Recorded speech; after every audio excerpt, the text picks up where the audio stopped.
Président, Monsieur le Vice-président, chers collègues, le compte administratif est traditionnellement l'heure de vérité sur l'exécution réelle du budget par rapport aux prévisions. Nous souhaiterions vous faire partager quelques observations quant à celui-ci. Vous vous félicitez de la maîtrise des dépenses de fonctionnement, de la masse salariale ou des dépenses dans le domaine des politiques de solidarité. Quelle collectivité ne se féliciterait-elle pas de la maîtrise de ces dépenses ? Néanmoins, qui dit rationalisation des dépenses publiques ne veut pas dire, à notre sens, n'avoir qu'une vision comptable des politiques, projets et actions dédiés à nos concitoyens. Cette vision mériterait, à notre sens, de dépasser cette logique étroitement comptable afin d'être beaucoup plus en adéquation avec les besoins de nos territoires et les aspirations des nordistes. Ce compte administratif nous pose question sur plusieurs points. Tout d'abord, la stratégie engagée depuis 2015 de sous-estimation des recettes, qui permet aujourd'hui à la majorité départementale de justifier, lors de ses budgets primitifs, les baisses drastiques dans les politiques publiques départementales, en évoquant régulièrement publiquement le fantasme d'une mise sous tutelle, comme vous le fîtes à votre arrivée. J'en donnerai pour exemple les droits de mutation à titre onéreux, les DMTO.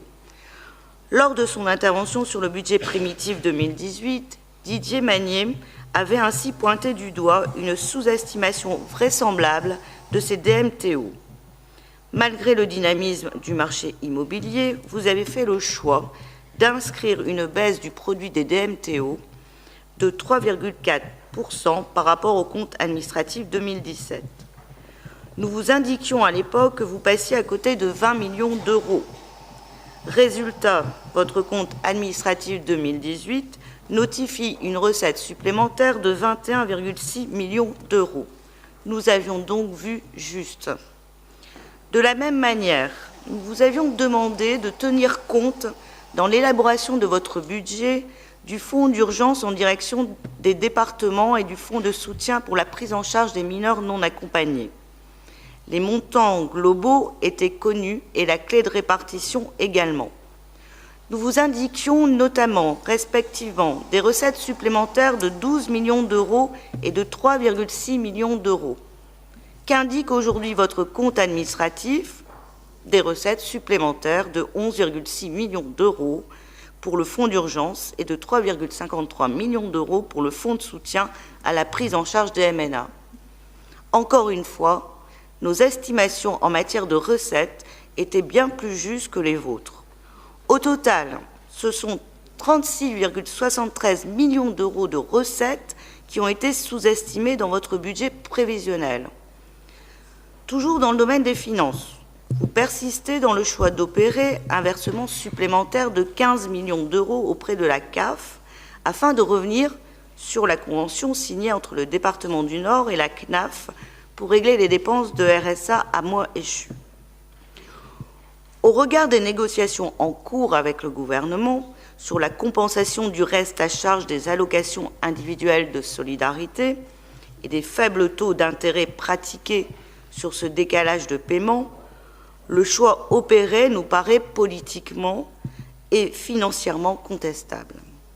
Car nul ne peut nier que ce choix globalement pas indispensable conduit à obérer encore nos marges de manœuvre budgétaires et vraiment, c'est bien dommage. Dans le domaine des ressources humaines, votre fierté est d'avoir pu contenir la masse salariale. Oui, mais à quel prix ? Faut-il rappeler le profond malaise et la souffrance des travailleurs sociaux qui les ont exprimés tout au long de cette année ?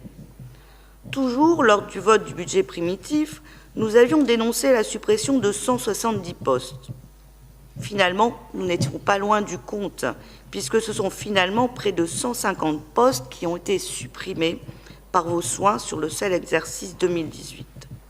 À cela, il faut ajouter aussi les dizaines de postes non pourvus. Cela, bien sûr, vous permet d'absorber l'effet de glissement vieillesse-technicité, le GVT, de 6 millions d'euros et du complément indemnitaire annuel, le CIA, de 2,7 millions d'euros, sans toucher du coup au budget consacré aux ressources humaines. Naturellement, tout ça n'est pas sans conséquence sur le service public départemental.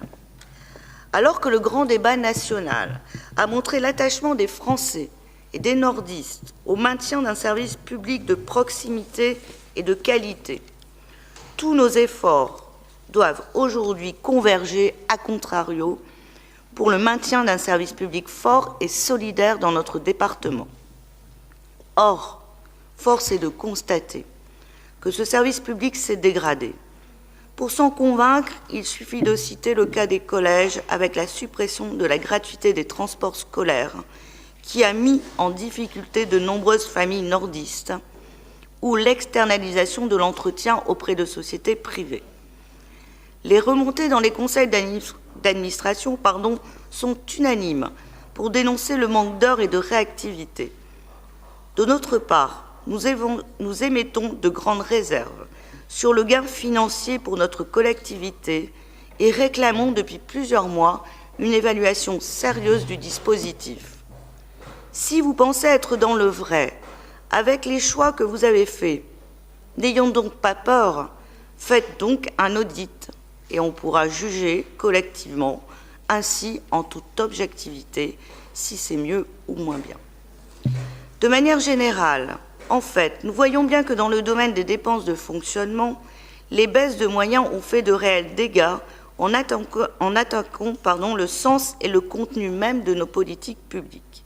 Éducation, culture, handicap, personnes âgées, insertion, protection de l'enfance, écologie, aucun domaine n'est épargné.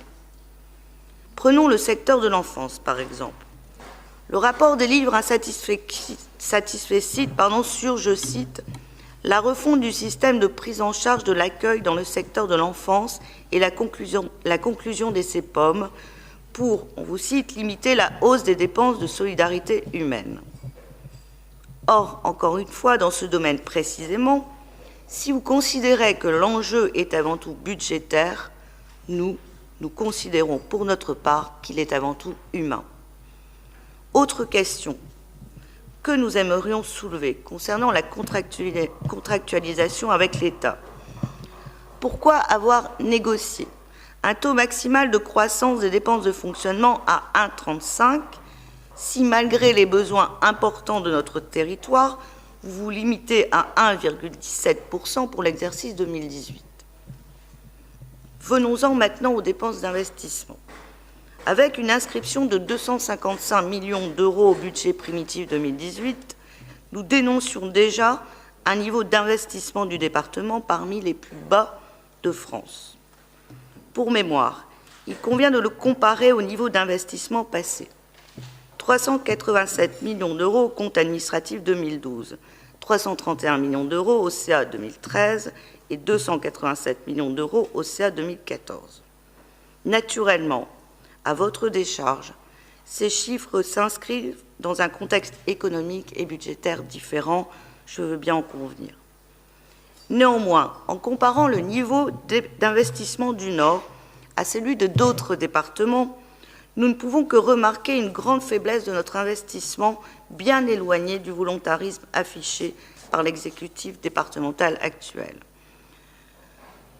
Le Pas-de-Calais a engagé 185 millions d'euros, soit 126,45 € par habitant, dont 42 millions d'euros dédiés à l'aide aux tiers, davantage donc que le Nord. De votre côté, le compte administratif indique un niveau d'investissement de 204,2 millions d'euros, soit 78,78 € par habitant. Nous sommes donc bien en deçà de l'engagement que vous aviez pris lors de l'examen du BP, avec un taux de réalisation de seulement de 80%. De fait, près de 50 millions d'euros d'investissements programmés n'ont pas été réalisés. Vous rejetez régulièrement la faute sur les communes et intercommunalités qui n'auraient pas engagé les investissements prévus. Cette défausse est peut-être un peu rapide. N'oublions pas la suppression des contrats de territoire en 2015 qui permettait d'avoir une vision pluriannuelle des investissements à venir et permettait de dégager une véritable vision du territoire. En parallèle, nous notons que le département du Nord a lui-même vu ses investissements en propre diminuer. C'est le cas par exemple dans le domaine de la voirie et des infrastructures ou bien dans celui des collèges. Par ailleurs, quels grands projets sont impulsés aujourd'hui par le département? Quelle vision du territoire est défendue? Là encore, au-delà de l'héritage du précédent mandat, nous ne trouvons hélas aucune ligne directrice. À l'aune de ce compte administratif, la question est simple. Est-ce qu'une autre politique aurait pu être menée dans le département du Nord en 2018? La réponse est clairement oui, oui et oui. Et Didier Magnier en avait fait la démonstration en présentant un contre-budget primitif détaillé, hélas resté lettre morte. Quel aurait été le visage du Nord avec les 55 millions d'euros supplémentaires que nous dégagions dans le cadre de notre contre-budget en 2018? On vous le dit, un département qui aurait été plus fort, qui sort d'une vision simplement comptable pour remettre au cœur de son action l'humain d'abord. Un département qui aurait assumé clairement ses missions dans le domaine des solidarités humaines et qui donne les moyens à ses collaborateurs de remplir leur mission de service public.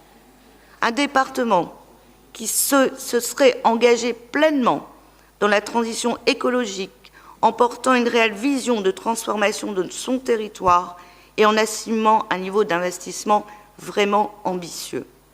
Voilà, Monsieur le Président, Monsieur le Vice-président, le message et les observations que nous tenions à faire passer à la lecture de ce compte administratif 2018. Je vous remercie de votre écoute.